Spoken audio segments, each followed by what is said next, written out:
Bienvenue dans le podcast Sister, le podcast en famille. Nous allons parler du fait de bénir et non pas maudire.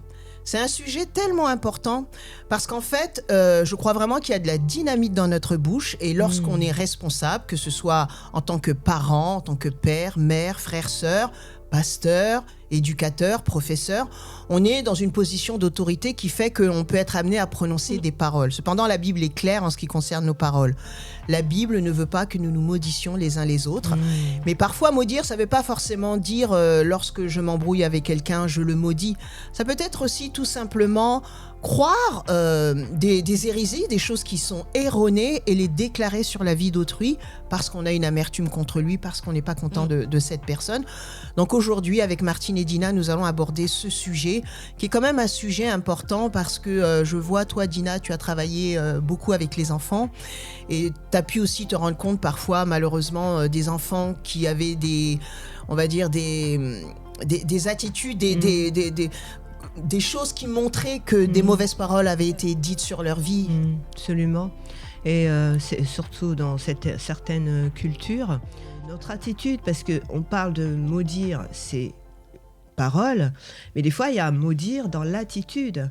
Donc les enfants, s'ils voient, et par exemple des parents ne pas dire bonjour à des personnes parce qu'ils ont quitté l'église, les enfants vont faire la même chose avec les enfants de cette famille qui a quitté l'église, et c'est des attitudes qu'on peut pas donner en tant qu'héritage. C'est pas une éducation bonne qu'il faut donner, au contraire, il faut donner à tous ces enfants le fait de se dire, bah écoute, on est en désaccord, maman, papa, on est en désaccord avec cette famille, on est en désaccord, mais par contre, on prie pour eux, on les bénit, on les aime de tout notre cœur et tu dois faire de même. Et les enfants, voilà, ils n'ont pas envie de pardonner de suite quand on leur met un bon coup dans le visage ou sur le pied ou quoi que ce soit. Et c'est vrai que les parents, ils ont envie pour protéger. Et je peux comprendre des fois des hommes de Dieu et des femmes de Dieu qui font ça, mais c'est pas bon. Je peux comprendre les parents quand ils veulent protéger leurs enfants, de dire bah, tu te défends, tu mets un coup et tu vas le maudire. Jésus, il avait autour de lui des enfants qu'il éduquait aussi et à qui il a dû aussi leur apprendre à bénir, à pardonner, à marcher par la foi. Et j'en parlais tout à l'heure des deux histoires. Vous voulez que je Oui, vas-y. Qui m'ont touchée, ces deux histoires, parce que des fois on lit la Bible, mais quand on la lit avec un besoin, avec un sujet, Dieu est clair et c'est incroyable comme quoi Jésus est vraiment venu sur terre pour bénir et non pas pour maudire.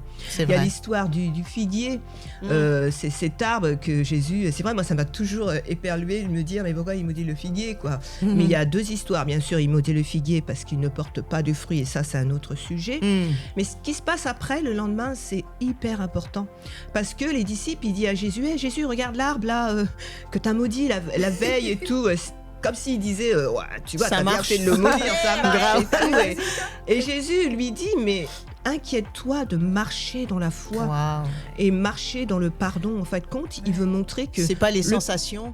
On doit soit rien dire, parce que des fois il y a des gens, ils disent j'ai pas envie de les bénir, bah tu dis rien, ou alors les bénir tout simplement, parce que quand on maudit, malheureusement, vous savez, la loi du semer-récolter, elle est pour les gens du monde, elle est pour les chrétiens. Si on maudit, automatiquement, cette malédiction, elle revient sur nous. C'est pour ça que pour les chrétiens, Dieu a dit comme ça que la malédiction sans cause, sans raison, elle est sans effet. C'est-à-dire qu'elle est inefficace. Et c'est vrai que quand des fois j'ai pu entendre des paroles, c'est rare, mais des paroles dites contre moi, contre mon appel et tout ça, et je me mettais... Bien sûr, j'étais un tout petit peu en colère, mais après, je me suis rappelée de ce que Dieu a fait dans ma vie, dans quoi il nous a appelés. C'était un mensonge, et je me dis, mais non, moi, je suis toujours née de nouveau, remplie de l'esprit. Voilà, j'ai fait en sorte de vivre ma vie comme si j'étais au ciel, etc. Donc, je suis bénie, quoi qu'on dise sur moi. Et... Tu voulais dire quelque chose? Non, alors c'est vrai que c'est important de savoir déjà qui on est, parce que ça passe par notre identité, et c'est vrai que malheureusement, on a déjà plus ou moins été témoin par rapport à Internet, ce qu'on a pu voir, par exemple un leader, un pasteur, qui personnellement va passer par des différends avec ses brebis, qui va être frustré. Ce qu'il en ressort, en fait, il monte sur l'estrade chargé avec un bagage de colère, assaisonné de paroles de malédiction. Et on a même vu. En fait, il y a ceux qui promettent, qui vont maudire et qui le font, mais il y a ceux qui ne vont pas l'annoncer, mais qui vont utiliser la parole de Dieu. Martine, on va en parler un petit peu, pour annoncer des choses négatives parce que les gens ne sont pas allés dans leur direction.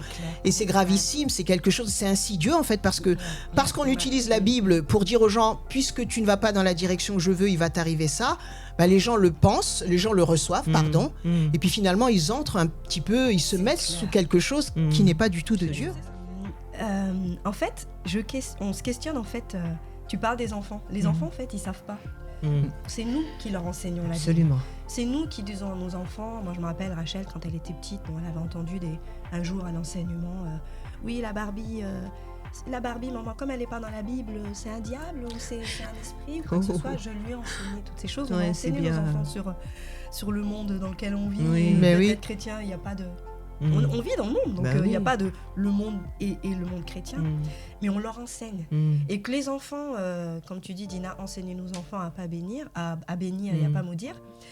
Les enfants, ils savent pas, ils n'ont pas d'enseignement. Bien sûr. Et c'est notre travail. Mais les adultes, c'est fidèle. Ils sont avertis. Ils sont à l'église, ils ont quoi ? Ils sont adultes déjà, ils ont la parole de Dieu, ils ont des enseignements, mais qu'est-ce que ces gens font ? Je dis « ils » parce que, sincèrement, nous, on n'est pas, alors nous, on est des super personnes qui nous sommes, on a toujours gardé cette protection, moi contre mes enfants, contre moi, contre mon mari, contre la famille, mes frères et sœurs, ma mère. J'ai toujours eu ce mécanisme de défense de non, je refuse ces paroles, je refuse ces confessions. Amen, c'est bien. Mais ces gens qui ont peur, et en fait, on sait que ces gens, ces pasteurs qui sont, c'est de l'abus. Ouais, c'est de l'abus spirituel. Traditionnellement, souvent, on retrouve ça dans les pratiques traditionnelles, pentecôtistes, anciennes. On envoyait des flèches de malédiction sur les gens. Traditionnellement, là, c'est une façon habile pour manipuler. C'est par on va dire le management par la peur. C'est ça. C'est un management malveillant. C'est ça. C'est par la peur, et que les enfants entendent et savent pas, mais que les adultes, comme nous, qui allons à l'église, qui lisons la Bible et qui sommes sous le joug de ce genre de trucs, ça montre que c'est puissant. Quelque chose qui est une technique puissante, qui est hyper puissante, parce que la peur, elle paralyse. Absolument. C'est ça. La peur, elle paralyse, la peur, elle t'empêche de réfléchir. Et je me dis, mais comment une personne peut penser ? J'ai eu un témoignage le week-end dernier, cette personne-là, j'espère qu'elle va pas m'en vouloir de raconter, mais je ne donnerai pas son nom. Dieu l'a dit. Et elle me dit, oui, c'est passé ci, passé ça. Et elle me dit, après, j'ai fait une lettre à un pasteur, et au moment où il m'a répondu, mon enfant est sorti de cette malédiction. Et je me suis dit, dans mon cœur, donc tu penses que ton enfant avec cette maladie, parce que tu es parti de cette église alors que le pasteur a été malveillant envers toi, c'est toi qui demandes pardon. Le pasteur lui répond, ok, j'accepte ton pardon. Et là, mon enfant est sorti de l'hôpital. J'ai dit, mais comment tu peux croire ça ? Et j'étais triste, et je suis tellement triste et en même temps en colère, parce que je me dis, à un moment donné, et là on en parlera peut-être dans d'autres podcasts, il va falloir créer, les pasteurs, là, moi je m'adresse aux pasteurs, créer des syndicats, créer des coachings de pasteurs dans la dérive. Sérieux ? Moi j'appelle ça des pasteurs dans la dérive. Créer des moyens de répression sur ces pasteurs, parce qu'il y a trop de gens tristes qui ont été maudits. Moi ça Faut qu'ils soient entourés de personnes qui leur tirent sincèrement, ça me met en colère. Et pour avoir nous été un peu victimes de ça, pas autant, parce qu'on est des podcasts sisters. On l'a toujours été, en fait. On a toujours été des podcasts sisters. Mais quand j'entends des choses, depuis qu'on est sorti de ce régime abusif, je suis en colère. Mais des gens qui ont encore ce genre de... C'est gravissime. Mais en fait, les gens ne vont plus prendre leur Bible et dire qu'est-ce que la parole de Dieu dit de ma situation. Mon enfant est mal. Alors, les gens ingurgitent. Maintenant, Dieu merci pour les enseignements, les bons enseignements, mais il y a de tout, il y a à boire et à manger. Et aujourd'hui, on ne peut plus discerner qu'est-ce que la Bible dit pour ma situation. Comme tu dis, un leader abusif va prononcer une parole, il va nous arriver une circonstance, on va lier la circonstance à ce qu'il a dit et on va dire mais il a raison, finalement j'ai quitté son ministère, maintenant je suis sous la malédiction, la preuve, j'ai eu un accident, j'ai des problèmes avec ma famille.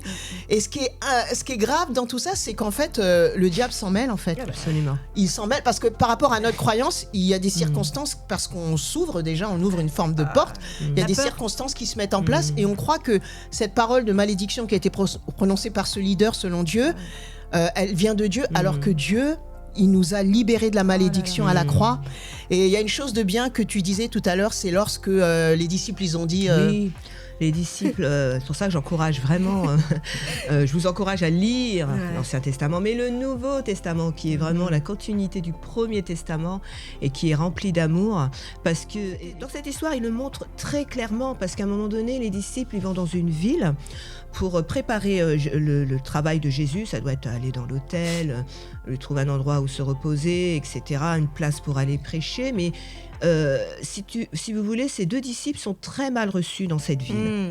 Alors ils reviennent, ils courent comme des bébés, des enfants pas contents qui viennent se plaindre à papa, maman, et ils disent oui, dans cette ville, tu n'es pas accepté, on n'est pas accepté. Est-ce que tu veux que le feu tombe sur eux? Tu veux qu'on prie que le feu tombe sur eux?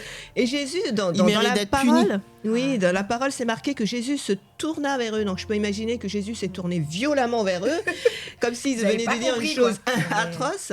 Et Jésus, il dit une phrase, il dit tu n'es pas animé, tu es animé par des paroles qui sont pas les miennes. Tu es animé par un mauvais esprit, tu es animé par un jugement, tu es animé par vraiment c'est une malédiction que tu es en train de dire. Et puis il lui dit comme ça, Jésus est venu pour sauver l'homme. Et le bénir. Donc, en fin de compte, il dit, peu importe ce que font les gens qui quittent l'église, qui soient en désaccord, qui se mettent dans un ministère qui n'est pas le leur, etc., etc., Jésus nous rappelle toujours qu'il faut bénir et pas maudire. Que ça ne nous regarde pas, comme il disait l'arbre. Puis chaque brebis appartient à Dieu. Absolument. Et ce qui est dommage dans les églises, c'est que, voilà, c'est des bébés qu'on éduque mal. Et qui veulent faire plaisir aux personnes qui les éduquent. Et en faisant plaisir aux personnes qui les éduquent, si ces personnes sont conduites par la chair, s'ils sont conduits par l'Ancien Testament. Excusez-moi, mais l'Ancien Testament est merveilleux. Comme Martine disait très bien, on parle de Jésus, bien sûr, mais le Nouveau Testament, Jésus est venu apporter l'amour, il est venu apporter la paix. Puis il a aboli la loi. Il a aboli la loi, et la loi, c'est la malédiction. Il a accompli. La loi, c'est la malédiction, et Jésus est venu apporter l'amour. Et dans ces deux histoires que j'ai racontées tout à l'heure et celle-là, Jésus dit clairement que ceux qui maudissent ne sont pas animés par son esprit. C'est que, à un moment donné, qu'est-ce qui manque? Je comprends pas les gens. Après, il y a tellement de sectes et tout ça, on dit mais je comprends pas. Les gens ont la Bible, les gens ont... Mais qu'est-ce qui fait Et c'est vrai que j'ai eu une réponse cette semaine, la peur. La peur, c'est terrible. C'est vrai, ça ouvre des portes. J'ai déjà eu peur. Pareil. Dans un avion. Il y avait des secousses. Moi, l'avion, c'est terrible. Et en fait, pendant que l'avion tremblait, je me disais, on va mourir. Oui. Alors que tout le monde joue aux cartes, tout le monde était bien, j'étais la seule à dire. Et la peur m'a fait penser que j'allais mourir. On allait en Guadeloupe. Mensonge. Tu parles de Damien, tout le monde, Dinah, Lilou, Lucas riait. Ils étaient en train de jouer aux cartes. Et moi, je me disais, on est en train de mourir. Mais non. Et là, je me suis dit, la peur, elle est terrible.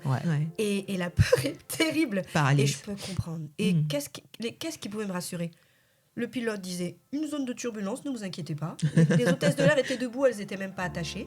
Elles distribuaient de la boisson. Je peux dire que si l'avion tombe, elles ne vont pas distribuer de la boisson. Tout allait bien, les enfants jouaient aux cartes. Et la voix me disait, il va se passer ça. Non, non, non, tout ce que tu vois, c'est faux. Tout ce que la Bible te dit. Ouais, la Bible dit ça, mais non, non, non, non. Ton pasteur a dit que si tu pars, ton enfant, là, il va naître avec une trisomie ou quoi que ce soit. Et non, mais la Bible est là, non. Le pilote te rassure, Marc, l'avion n'est pas en train de s'écrouler. C'est juste une zone de turbulence. Non, je vais mourir. Et la peur, c'est vrai qu'elle est terrible. C'est terrible. Et c'est vrai qu'en tant que leader, c'est grave parce qu'en fait, on éduque mal les gens. Les gens sont mal enseignés. Et puis, le pire, c'est que moi, si je suis dans ce contexte... qu'on me dit si tu veux quitte l'église, si t'arrêtes, il t'est arrivé ça parce que t'es parti du groupe de louanges, alors forcément là t'es tombé dans le divorce. Moi je vais éduquer ça à mes enfants, écoute, c'est parce que t'as pas assez prié certainement que ta femme t'a quitté ou je ne sais quoi. Donc c'est grave, c'est une hérésie en fait qui se propage. C'est une hérésie qui se propage. Et aussi une chose importante, je pense qu'en tant qu'enfant de Dieu, on va bientôt terminer ce podcast, une chose que après chacune d'entre vous, vous donnerez votre avis. S'il y a un conseil que je peux vous donner, c'est vraiment de connaître la parole de Dieu pour vous-même et de connaître qui vous êtes. À partir du moment où on connaît son identité, personne ne va venir me dire et venir me voir et me dire tu es ceci, tu es cela. Si, je sais, je veux dire non, je sais qui je suis, tu ne vas pas redéfinir mon identité, je sais qui je suis. Et si quelqu'un parle des paroles de malédiction sur vous, votre vie ou vos enfants, c'est-à-dire qu'arrivé un moment, vous devez savoir qui vous êtes, vous devez réfuter ces paroles, les refuser, dire non, je suis déjà en position de bénédiction par Dieu. Et c'est vrai que si je prends des directives, ça peut arriver de prendre de mauvaises directives, de mauvaises décisions, il faut faire confiance que Dieu nous a donné à chacun le Saint-Esprit pour nous reprendre, pour nous diriger. Ça n'empêche pas qu'un leader, qu'un pasteur, que peu importe, qu'un responsable, même dans le monde du travail, peut nous donner des conseils, mais pas diriger notre vie. La seule personne qui est appelée à diriger notre vie, c'est l'Esprit de Dieu. Et je pense que certains leaders ont été beaucoup trop loin en disant l'Esprit de Dieu m'a parlé. C'est déjà une des choses dangereuses quand on vous dit Dieu m'a parlé, c'est-à-dire qu'il me l'a dit à moi, mais pas à vous. Donc ce que je vais vous dire, même si ça vient du fond de la personne, c'est Dieu qui le dit. Donc vous devez juste écouter. Quand une personne commence par ce message en disant l'Esprit de Dieu m'a parlé pour vous, attention, red flag. Red flag, c'est le drapeau rouge. Parce que ça veut dire que vous êtes éteint et il n'y a que moi qui ai l'illumination. Alors que, bien sûr que sur l'estrade, Dieu parle au pasteur, il donne des directives. Mais jamais Dieu n'a prévu que le leader dirige la vie des gens. Les brebis, chaque individu appartient à Dieu. Jésus est mort pour chaque personne. Maintenant, le leader, le pasteur, il a la responsabilité de disposer une parole authentique, biblique. Bien sûr il doit conseiller les gens, etc.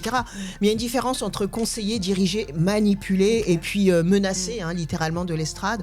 Donc moi, c'est cette parole, je voulais terminer en disant, ça ne veut pas dire qu'il faut balayer d'un revers de manche tout ce qui se dit au niveau de la parole de Dieu, des églises, etc. Ce podcast n'est pas dans ce sens. Mais il est dans les Écritures, quoi. Enfin, tout est écrit, c'est vrai. Et puis aussi pour finir, ce matin j'écoutais le chant de Jean-Jean, on le chante aussi à l'église MLK, je veux proclamer le nom de Jésus. Et j'écoutais ce chant et si on voit chaque parole, il dit le nom de Jésus sur ma famille, le nom de Jésus pour qu'il y ait la paix, le nom de Jésus. Et quand on proclame le nom de Jésus, on élève Jésus. Alors si on se met à maudire les gens avec le nom de Jésus, eh ben on fait du mal à Jésus. Et Martine a très bien dit tout à l'heure ça en off, mais Jésus, il est triste. Tu l'as dit, mais comment est Jésus quand il voit que les gens utilisent son nom pour maudire, pour dire des choses horribles, même dans la prière. Et pour moi, c'est de la sorcellerie. Quand on prie, c'est de la sorcellerie. En maudissant, en disant il va lui arriver ci, ça, ils n'y arriveront pas. Non, voilà. Non, c'est pas possible. On peut pas. Moi, je ne peux pas on ne peut pas se permettre ça quand on est proche de Jésus, quand on connaît la parole, quand tu as dit très bien, on est conduit par l'Esprit de Dieu. Il y a quelque chose en nous qui nous dit arrête, mais sauf que la chair, on la laisse aller plus que l'Esprit et on maudit. Mais moi, je sais que nous, quand on passait des moments très difficiles l'année dernière, j'ai eu du mal à bénir. Mais je me suis rappelé que j'étais quelqu'un qui bénissait facilement. Amen. Eh bien, j'ai béni. Vous voyez, ça ne veut pas dire que je suis d'accord avec ce qui se passe. Mais il ne faut pas que nous utilisions le nom de Jésus pour maudire. Jésus pleure, Jésus est triste. Il dit mon nom, il a été utilisé pour les gens, pour bénir. Il a été utilisé à la croix, il a une puissance, Emmanuel. Jésus revient. Écoutez, en tout cas, c'était un sujet passionnant. J'espère que vous avez aimé. N'hésitez pas à nous contacter, nous mettre des commentaires. Surtout, abonnez-vous.